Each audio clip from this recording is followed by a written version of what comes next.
ठाकुर जी हमारे हैं, हम ठाकुर जी के हैं, और निरंतर इनका स्मरण करना यही हमारे जीवन का परम कर्तव्य है।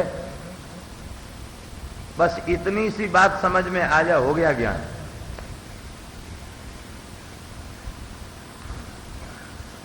दूसरे को समझाने के लिए बहुत बड़े ज्ञान की आवश्यकता है, और स्वयं को समझने के लिए बहुत लंबी चौड़ी बात की जरूरत नहीं।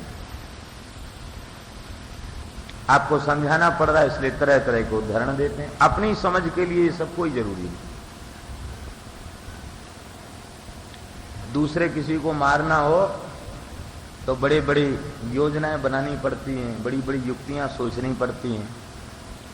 अब किसी को भीतर से निश्चय कर लिया कि हमें खुद मरना ही है, बस नाक बंद कर लो, प्राणवायु रोक लो, अपने आप मर जाएगा। गले में साफी पड़ी है, फंदा डाल के झूल जाओ, मर जाएगा। तो अपने मरने के लिए बहुत लंबे चौड़े अस्त्र शस्त्र हथियार की जरूरत नहीं है, दूसरे को मारने के लिए बहुत कुछ सोचना पड़ता है। जैसे संसार में ये स्थिति, यही स्थिति भजन में अपने कल्याण के लिए बहुत कुछ समझना जरूरी है। केवल इतना अनन्य भाव से नाम की शरणागति, संतों की शरणागति, बस इतने से जीव का कल्याण हो जाता है। अहेतुक ज्ञान, यही स्थिति है अहेतुक वैराग्य की। वैराग्य यदि इसलिए लिया गया है, विरक्त का स्वरूप इसलिए धारण किया गया है कि चलो भाई ऐसे तो खाना पीना भी कठिन हो रहा है, कुछ खाने पीने को मिलता नहीं, रहने को भी नहीं मिलता, क्या करेंगे, चलो कोई बात नहीं। घर में कोई आदर नहीं करता, किसी काम लायक है नहीं, किसी काम में सफल हो नहीं रहे, तो चलो कोई बात नहीं, भेष ग्रहण कर लो, बस सब काम बढ़िया हो जाएगा। है तो बात बहुत अच्छी, महात्मा बन गए, स्वरूप ले लिया, बात बहुत अच्छी है। लेकिन उसमें, उस वैराग्य में हेतु क्या है? अन्न वस्त्र की प्राप्ति यदि उस वैराग्य में हेतु है, उस वैराग्य से कभी ज्ञान उत्पन्न होने वाला नहीं, कभी भगवान का प्रेम प्राप्त होने वाला नहीं, और कभी भगवान मिलने वाले नहीं। जब सहेतुक वैराग्य हमारा होता है, सहेतुक माने संसार का कोई हेतु जब हम अपने वैराग्य में बना लेते हैं, ये चीज हमें मिलनी चाहिए, ये वैराग्य में जब हम अपना हेतु बना लेते हैं तो सब काम गड़बड़ हो जाता है। फिर ये स्थिति बनती है कि फिर हम लोग कहते हैं महाराज क्या करें, जब घर छोड़ा था तब इतना वैराग्य था कि लगता था कि बस अब भगवान मिल ही जाएंगे, लेकिन धीरे धीरे धीरे धीरे सब शिथिल हो गया। अब तो ठीक है, समय काट रहे हैं। जब घर छोड़ा था तो लगता था अब बस संसार काल जैसा लगता था, कोई पदार्थ अच्छा नहीं लगता था, किसी में वृत्ति नहीं थी, लेकिन अब तो चलो ठीक है, समय पास कर रहे हैं, ये स्थिति आ जाती। लेकिन अहेतुक वैराग्य होगा, संसार की कोई वस्तु हमें नहीं चाहिए, ये जब लक्ष्य होगा वो कहीं भी नहीं अटकेगा, किसी वस्तु में नहीं अटकेगा, चाहे जितना ऊंचा पद हो, मठ हो, मंदिर हो, कोई चीज हो संसार की, किसी चीज में आसक्त नहीं होगा, किसी चीज में अटकेगा नहीं। करतल भिक्षा तरुतल वास, सुर मंदिर तरु मूल निवास, करतल भिक्षा तरुतल वास, सर्व परिग्रह भोग त्याग, कस्य सुखम न करोति विराग।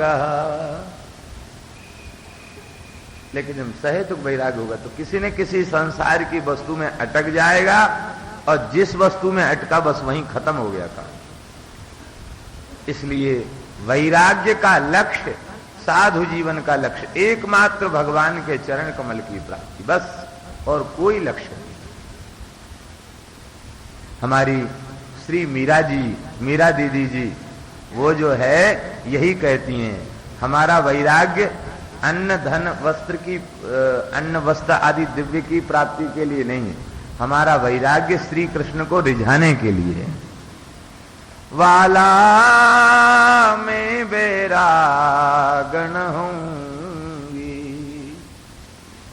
जेहि भेसा मारो गिरिधर रीझे, सोई भेस धरूंगी, बाला में बैरागन होंगी।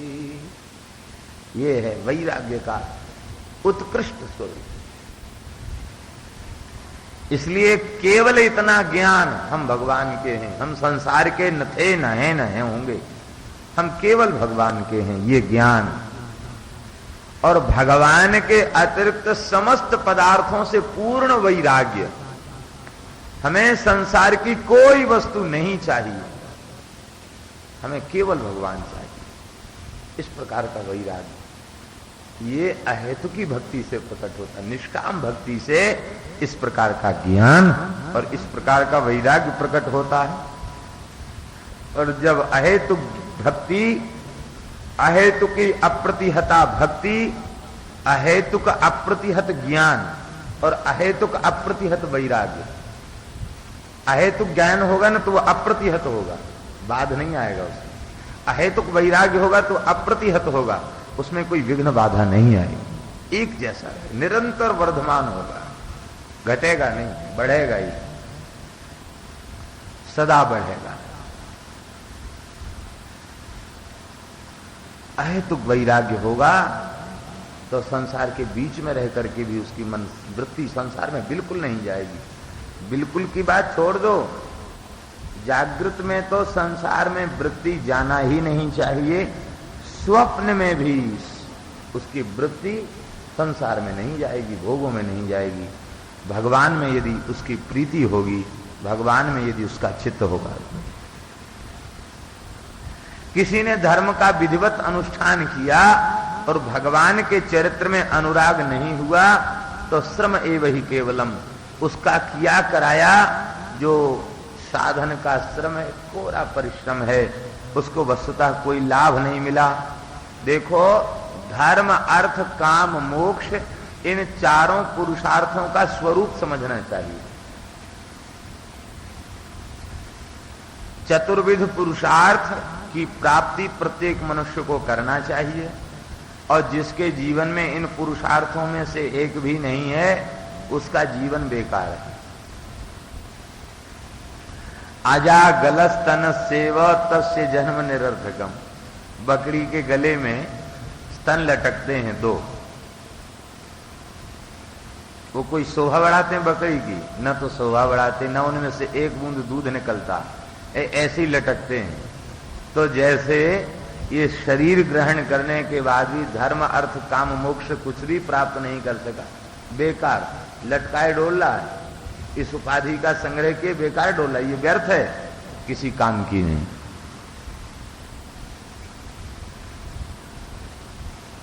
इन चारों का स्वरूप समझना चाहिए। प्रायः हम लोग बड़े भारी भ्रम में जी रहे हैं।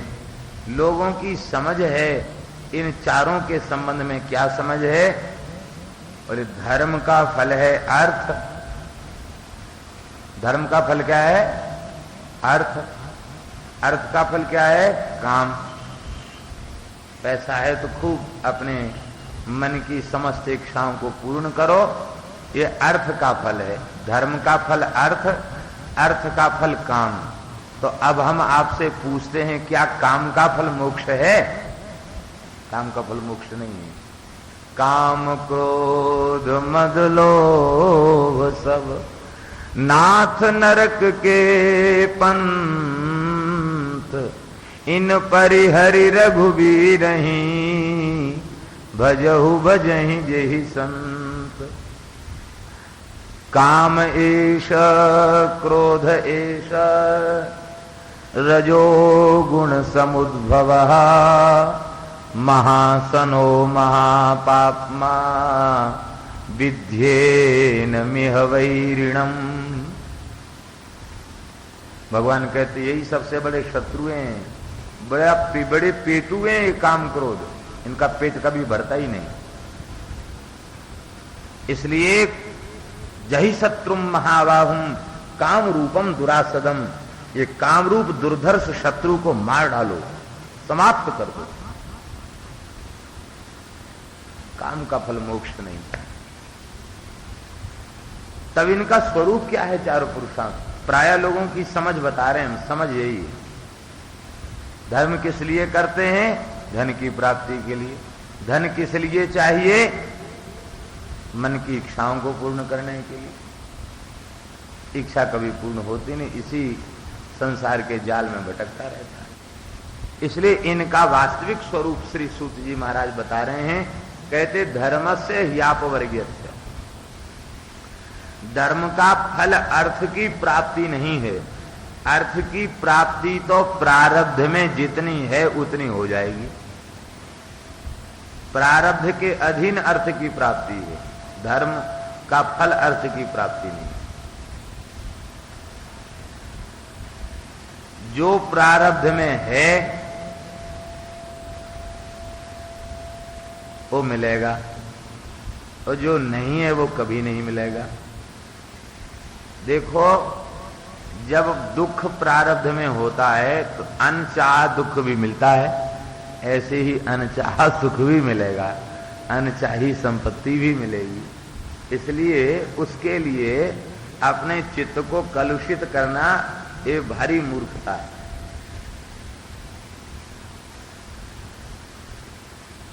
धर्म का फल अपवर्ग, संसार चक्र से छुटकारा, यही धर्म का फल।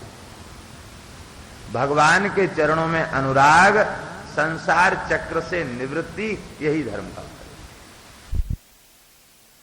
संसार चक्र से छुटकारा। अर्थ प्राप्ति धर्म का फल नहीं है। धर्म का फल क्या है? मोक्ष। अर्थ किस लिए है? कहते अर्थ जो है वो धर्म के लिए। धर्मस्य ह्यापवर्गस्य नार्थोर्थायोपकल्पते, अर्थ प्राप्ति उसका फल नहीं है। अर्थ किस लिए है? करते नार्थस्य धर्मैकान्तस्य, केवल धर्म के लिए ही धन है।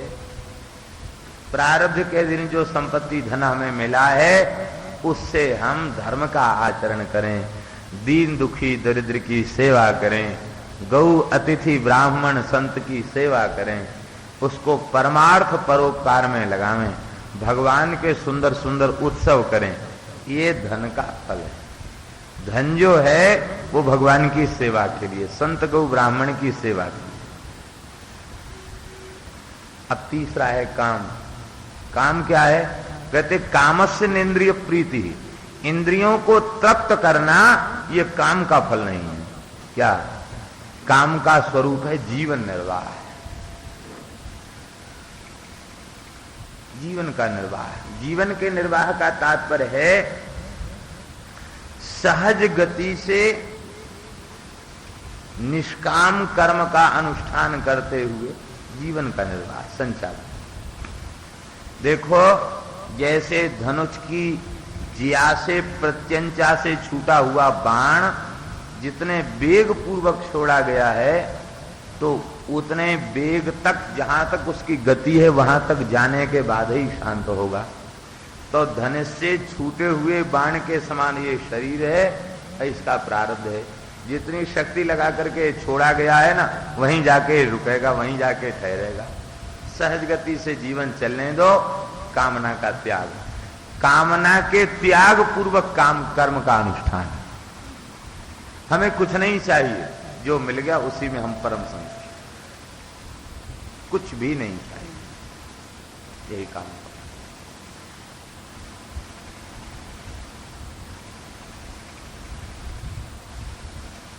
कामस्य इंद्रिय प्रीति, इंद्रियों को तृप्त करना जीवन निर्वाह।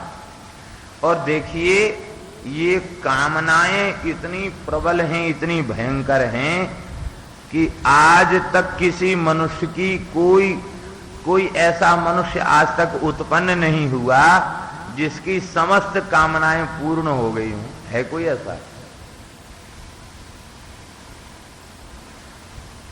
जिसकी समस्त कामनाएं पूर्ण हो गई। संसारी मनुष्य की बात बताते हैं, संतों की बात नहीं कह रहे। हाँ, एक ऐसी कामना है जिस कामना के उदित होते ही सारी कामनाएं समाप्त हो जाती हैं। वो कामना है भगवत प्राप्ति की कामना। भगवत प्राप्ति की कामना के आगे समस्त विश्व की कामनाएं भस्मसात हो जाती हैं। फिर कोई कामना चित्त में नहीं रहती, बस एक ही कामना हृदय में रह जाती है। देखहि हम स्वरूप भरी लोचन, करहु कृपा प्रणतारत विमोचन। बस ये झांकी, मन भर के झांकी का दर्शन कर लें। न हम प्रियतम से बिछुड़े, न प्रियतम हमसे बिछुड़े, सदा उनकी बस। भगवत रसिक जी महाराज कहते हैं और कोई कामना नहीं, एक ही कामना है। कौन सी कामना? स्वर्ग नरक अपवर्ग आस नहीं त्रास है, जहां राखो तहां रहो मान सुख राशि। जहां रखो, जिस स्थिति में रखो, जो पहनावो, जो खिलाओ, उसी में बहुत मौज है। लेकिन देहु दया कर दान, न भूलों के लिको, भगवत बलित तमाल बिलो कहूं बेलिको। आपकी नित्य लीला विहार का विस्मरण न हो, आपके नाम रूप लीला का स्मरण सतत बना रहे, आप ऐसी कृपा करें। बस भगवत बलित तमाल बिलो कहूं बेलिको। बलित तमाल श्याम सुंदर और कनक वेली श्री राधा रानी। कनक वेली श्री राधिका, सुंदर श्याम तमाल, दो मिल एक ही वे, श्री राधा वल्लभ लाल। बस ये कामना, युगल छवि के निहारने की कामना, और कोई कामना नहीं। इस कामना के उदित होते ही फिर कोई कामना नहीं रह जाती। ये करना है, ये बाकी है, ये बाकी, सब कामना खत्म हो जाती। ये काम का स्वरूप है।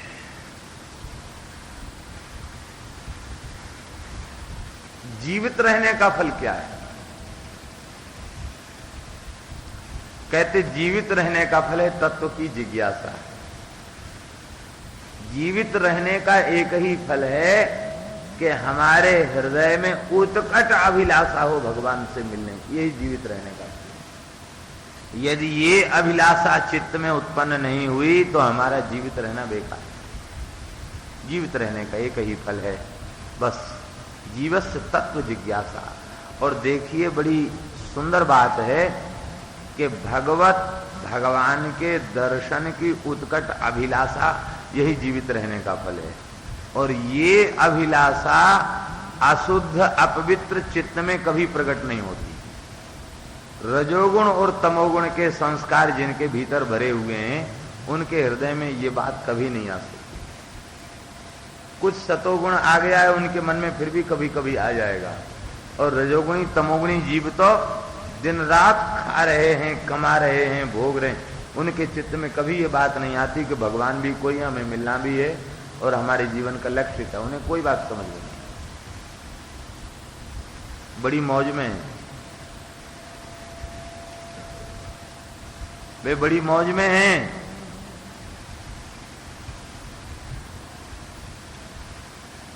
अंतःकरण जिनका निर्मल होता है, शुद्ध होता है, वासना से रहित होता है, उनके चित्त में ये अभिलाषा प्रकट होती कि बस अब हम अपने प्रियतम से मिल जाएं। हे नाथ, बहुत समय हो गया भटकते भटकते, लाखों करोड़ों जन्म बीत गए, बस नाथ अब सहन नहीं हो रहा है, अब आपका वियोग सहन नहीं हो रहा, अब एक पल सहन नहीं हो रहा है। दर्शन को नैना तपे, बचन सुनन को कान, मिलिवे को हियरा तपे, जिय के जीवन प्राण, गोवर्धन वासी सांवरे, तुम बिन रहो न जाए। ये कामना शुद्ध चित्त में उत्पन्न होती है। और चित्त की शुद्धि कैसे होती है? चित्त की शुद्धि का एक ही उपाय है, संत चरणाश्रय पूर्वक अहरनिश भगवान के नाम का जप। बस संत चरण का दृढ़ता पूर्वक आश्रय लेकर के अहरनिश नाम की शरणागति, नाम की थोड़ी देर के लिए नाम भूल जाए, चित्त में परम व्याकुलता, तद विस्मरण है परम व्याकुलता। बस इस नाम के आश्रय से चित्त की शुद्धि। हम लोगों की एक बहुत बड़ी कमी है। क्या कमी है? वो कमी ये है कि सीधे सीधे रस की भाव की उपासना हम लोग स्वीकार करना चाहते हैं। उसकी पूर्व भूमिका के रूप में नाम की शरणागति नहीं ले पाते, कथा की शरणागति नहीं ले पाते, और सीधे सीधे चाहते हैं कि हमें जो आचार्य जिस उपासना में प्रविष्ट थे वो उपासना में मिल जाए। तो कैसे मिलेगी भाई? क्योंकि उस उपासना में प्रवेश अंतःकरण जब तक अत्यंत विशुद्ध और निर्मल नहीं होगा तब तक उस उपासना में प्रवेश नहीं हो सकता, किसी भी स्थिति में नहीं हो सकता। इसलिए चित्त की शुद्धि के लिए भगवान की कथा का श्रवण और संत चरणाश्रय, अनन्य भाव से नाम की शरण, निरंतर नाम का जप। क्योंकि भगवान का नाम चेतो दर्पण मार्जनम, चित्त रूपी दर्पण को पवित्र करने वाला है। नाम जप करते करते जब नाम का स्वाद आने लग जाए, स्फूर्ति आए, नाम लेते ही चारु हरि नाम लेत असुवन झरी है, अश्रुपात होने लग जाए, रोमांचित हो जाए, कंठ गदगद हो जाए, अब फिर इससे आगे की स्थिति होगी कि जैसे किसी व्यक्ति को बिजली के नंगे तार छुआए जाएं तो उसको झटका लगता है कि नहीं, ऐसे ही जब प्रेम के झटके आने लग जाएं, हुंकार करने लग जाए, अपने तन मन बसन की सुध न रहे, अपने आप की सुध बुध न रहे, उस स्थिति में बस जब वह आर्तनाद करके कहता है, हे नाथ बस रुरुदुस्वरम राजन कृष्ण दर्शन लालसा, दर्शन की लालसा में जब उत्तम स्वर से रुदन करता है तो तासा माविर्भूत छौरी स्मयमान मुझा पीतांबरधर सृग्वी साक्षान मनमथ मनमथा। इसलिए भाई ये पद्धति है भगवान की प्राप्ति की, इस पद्धति से जीवित रहने का एक ही फल, एक बार कम से कम जीवन में ऐसी उत्कट अभिलाषा जागृत हो, हे नाथ अब हमें संसार की कोई वस्तु नहीं चाहिए, हमें केवल आप चाहिए, और कुछ नहीं चाहिए, कुछ भी नहीं चाहिए, केवल आप चाहिए। ये नाम की शरणागति के बिना ये संभव नहीं होगा, संत की शरणागति के बिना ये संभव नहीं। ये जीवित रहने का फल है। 60 वर्ष 70 वर्ष 80 वर्ष या 100 वर्ष के भी हम हो गए, ये अभिलाषा एक बार भी हृदय में नहीं जगी, बेकार। खाते पीते भोगते, और देखो रजोगुणी तमोगुणी लोगों के संपर्क हम लोगों की बहुत बड़ी हानि है, बहुत बड़ी हानि। पहले कुछ थोड़ी सी भावना रहती भी है, धीरे धीरे फिर वो सब विदा हो जाती है, उनके रंग में रंग जाते हैं। ये बहुत बड़ी हानि होती है साधु को। अनन्य निष्ठा से भजन ही सोचे, भजन ही विचारे, भजन ही करे, बस और कोई लक्ष्य न हो, केवल एक लक्ष्य भगवान की प्राप्ति। जीवस्य तत्व जिज्ञासा नार्थो यश्चेह कर्म भी। जीवित रहने का फल है तत्व की जिज्ञासा, बहुत कर्म करके लौकिक पारलौकिक भोगों की प्राप्ति की अभिलाषा रखना, ये जीवित रहने का फल नहीं। देखो भोगों का त्याग करके धर्म का अनुष्ठान किया गया, लेकिन धर्म के अनुष्ठान का फल यदि स्वर्ग में भोगों की प्राप्ति है तो अब आप बताइए भोगों का त्याग हुआ? हमने धर्म किया और खूब संयम, सदाचार, ब्रह्मचर्य का पालन करते हुए वर्ण धर्म, आश्रम धर्म का पूरी निष्ठा से निर्वाह किया, बड़े बड़े यज्ञ किए, बड़े बड़े व्रत किए, बड़े बड़े अनुष्ठान किए। लेकिन यदि हमारा लक्ष्य है कि भाई यहाँ धरती में बड़ा कष्ट है, स्वर्ग आदि लोकों में जाकर बड़े बड़े भोग मिलेंगे, बड़े बड़े सुख मिलेंगे, तो बताइए भोग का त्याग हुआ है? भोग का त्याग नहीं हुआ। इसका मतलब तो ये है कि नीचे के भोग तुमको बड़े बुरे दिखाई पड़ रहे हैं, तो छोटी चीज को नहीं लेना चाहते, बड़ी चीज को लेना चाहते। त्याग नहीं हुआ, अपितु भोग की वासना का एक बृहत्तम स्वरूप, भीषण स्वरूप, जो हमें भोग अच्छे लगने लगे। इसलिए भोगत्वेन सब भोग ही हैं, चाहे धरती को हो और वे चाहे स्वर्ग के हो और चाहे ब्रह्मलोक, सब भोग। भोगों से सर्वथा वैराग्य, सर्वथा चित्त में कुछ नहीं। इतना वैराग्य कि लोग कहते भाई कुछ नहीं चाहिए, तन पर 2 कपड़े तो चाहिए, समय से 2 रोटी भी चाहिए, इतना भी है तो सब काम गड़बड़। न रोटी चाहिए, न कपड़ा चाहिए, न मकान चाहिए, न धन चाहिए, न प्रतिष्ठा चाहिए, हमें कुछ भी नहीं चाहिए। तीनों लोगों की संपत्ति मिलने लग जाए और कोई कहे कि भगवान को एक क्षण के लिए भूल जाओ, तो हम भगवान को एक क्षण के लिए न भूलें, तीनों लोगों की संपत्ति को ठुकरा दें, यही वस्तुतः स्वरूप है। तत्व के ज्ञाता महर्षि लोग उसी अद्वैत तत्व को ब्रह्म, परमात्मा और भगवान के नाम से पुकारते हैं।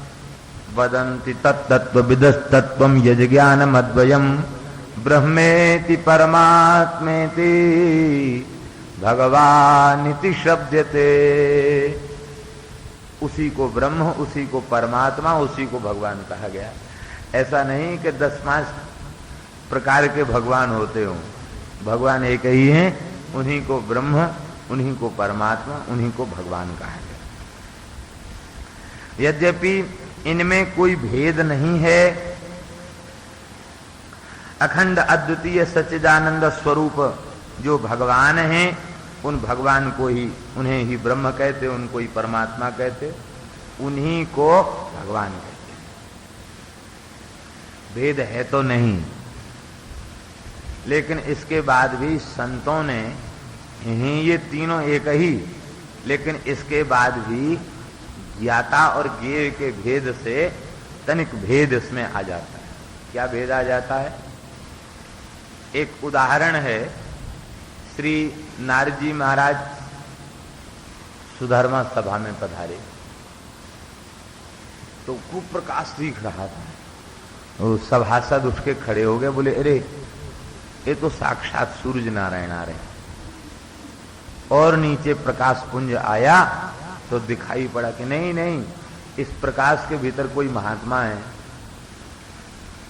लगता है कुछ आकृति महात्मा की है। और जब सामने आ गए तो समझा अरे ये तो नारद जी हैं। क्रमादमुम नारद इत्यबोधिसः, क्रमादमुम नारद इत्यबोधिसः, क्रमात् क्रमशः समझा ये नारद हैं। ऐसे ही जो केवल प्रकाश की अनुभूति करते हैं वो बहुत दूर से कर रहे हैं, जो और उनके लिए वो ब्रह्म हो गए।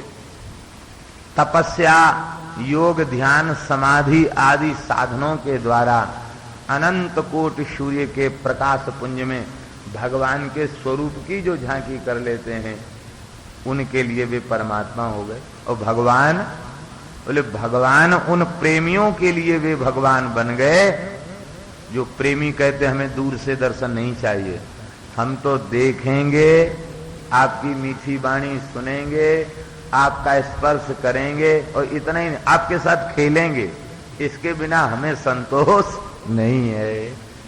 तो वे ठाकुर जी अपने ऐश्वर्य को भुलाकर अपने प्रेमी के साथ खेलने लग जाते हैं।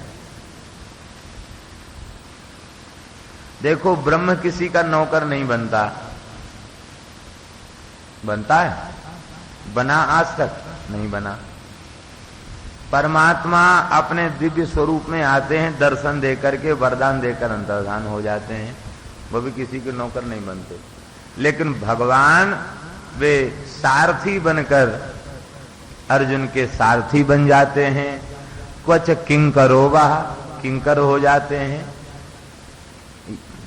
पति बन जाते, गुरु बन जाते, विधिकृत बन जाते हैं, दूत बन जाते हैं, सेवक बन जाते हैं। ये सारे व्यवहार भगवान करते हैं। तो भगवान अपने भक्त से जो प्रीति करते हैं वो ऐश्वर्य को भुलाकर, यद्यपि अखंड ऐश्वर्य उनमें विद्यमान है, अखंड ज्ञान, अखंड ऐश्वर्य, अखंड वैराग्य, अखंड श्री, ये 6 ऐश्वर्य इत्यादि 6 ऐश्वर्य सदा सर्वदा परिपूर्ण रूप से उनमें विराजमान है। लेकिन फिर भी ये सारे ऐश्वर्य ज्ञान को भुला करके वे अपने भक्त से प्रीति करते हैं। धरे दूर ईशताहु पांडुन सो करी है, वही भगवंत संत प्रीति को विचार करे। धरे